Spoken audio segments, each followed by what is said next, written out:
Now, joining us now to discuss the rise of the robots is technology journalist Holly Brockwell, who you won't be surprised to know thinks they're quite a good thing, and broadcaster Jeni Barnett, who is less trusting of artificial intelligence and believes we still need human contact for most things. You think, go humans, Jenny? I do think we have a place for robots. I think they're good at screwing. I think they're good at keyhole surgery. I think screwing. Well, whatever. But I do think that we are changing as a society, and I think that if we let the robots come in too much, we are going to be skewered and we're going off ground. And there's a wonderful guy called E.O. Wilson, big diversity bloke, biodiversity, and he says that we are drowning in information and lacking in wisdom. And I think that's what's happening with robots. That's what AI is good for. It's good for mining all that information, just pulling out the bits that we need and giving us just those in a digest. That's for whom? I want humans. Yeah, no, but who benefits from robots? Everybody, absolutely everybody. I don't. Well, OK, maybe not robots specifically right now, although because they're mostly in manufacturing and stuff, but artificial intelligence, without realising it, you use every single day. Everybody does.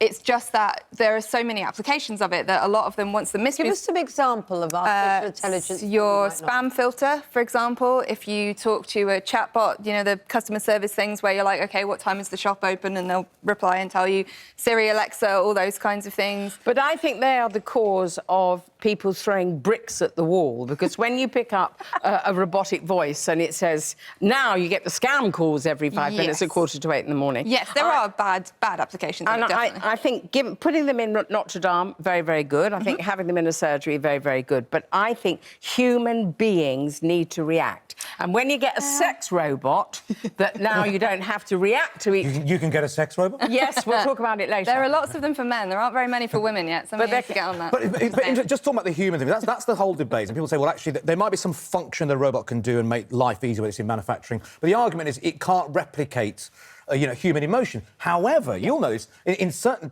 They are looking at this now in AI, where you can mimic human... And I was trying to read about this yesterday, and the best thing I've learned is this, is that if you imagine, if you've got an AI machine in operation will video you constantly in your house, so it starts to learn what your face looks like and when you might be sad and when you might be happy, because if you're happy, you're probably going to eat something or you're going to ask for a certain song, and it starts to learn your face. So, therefore, it can then interact with you based on your mood. Is that good? Well, it's quite interesting. It's wonderful for older people because we have such a shortage of care workers, and this is one of the ways that robots can really help. You are not telling me that my mum, when she was 89, Reid Barnett, sitting there with a robot, she wants someone to touch her? No, but you haven't seen them. My mum has been through 2 divorces. She would just love a robot in the corner and put the bins out and not talk to her. No, listen, I mean, that's interesting, though, isn't it? Because we talk a lot on this programme, and actually more and more increasingly generally, about mental health issues, about loneliness, about the need that some people have when they're older for interaction.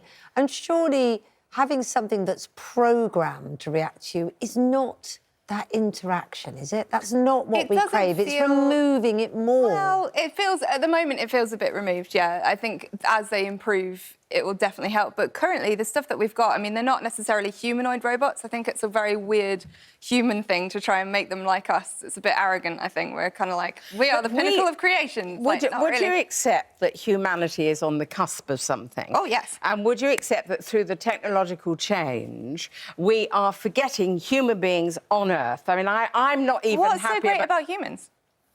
Hang on, are you in support of the rise of robots? No, really, though. What's so great about humans? Well, you're one, for starters. Would you like to be replaced? I think in many ways there's things that robots can do that are far better than what I can do. Well, we've got one as a Prime Minister, don't we? We have a robot as a Prime Minister. I wish we did. We would... If we had a robot as Prime Minister, if we had artificial intelligence... I think Brexit would have been handled much better. Who would have programmed? Well, this is the thing. We're running out of time. But isn't the big thing that in the end someone has to control these robots? Someone has to program. And let's say, hypothetically speaking, if we had an unhinged person leading the most important country in the world, I mean, what that person could do if he was in charge of robots and AI, or even would she, or she, even she. Yes, absolutely. Yeah. So I mean, the debate. I would vote for AI. Vote for AI. 100%. Really? Yeah, definitely. Well, you've got 70% against you, so... I'm used to that.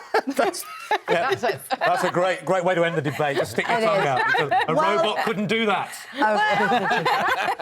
Well, I want to thank Amy, waitress from servicerobots.com, for making us a nice cup of tea this morning. Thanks very much, Amy, and showing perhaps the helpful side to robots. Yes, very good. Thank you, Amy. See you later. There you go. Yeah. Thank you. Thanks very much to you two, too. You didn't even get a brew, did you? No. Thanks, Amy. Right. I mean, didn't you?